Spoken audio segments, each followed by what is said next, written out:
A lady in a faded gingham dress and her husband, dressed in a homespun threadbare suit, stepped off the train in Boston and walked timidly without an appointment into the Harvard University president's outer office.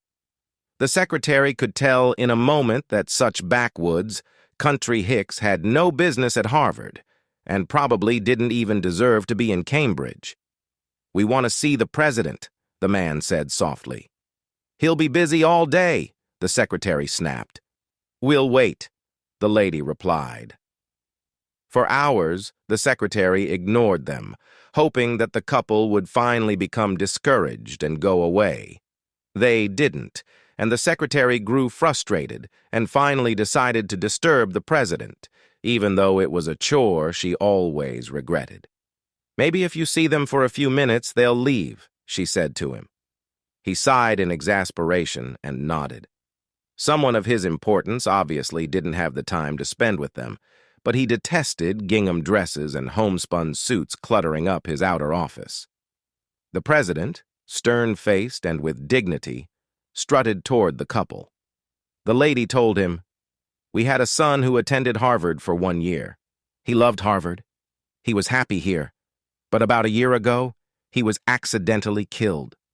My husband and I would like to erect a memorial to him, somewhere on campus." The president wasn't touched. He was shocked. "Madam," he said gruffly, "we can't put up a statue for every person who attended Harvard and died. If we did, this place would look like a cemetery." "Oh, no," the lady explained quickly. "We don't want to erect a statue. We thought we would like to give a building to Harvard." The president rolled his eyes. He glanced at the gingham dress and homespun suit and then exclaimed, "A building? Do you have any earthly idea how much a building costs?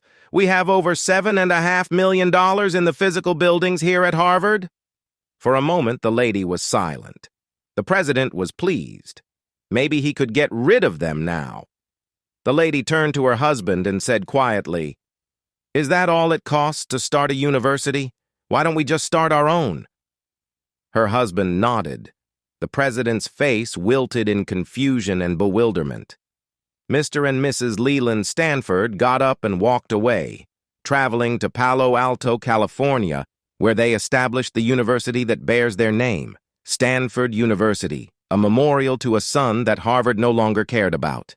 You can easily judge the character of others by how they treat those who they think can do nothing. Thanks for watching, and stay happy.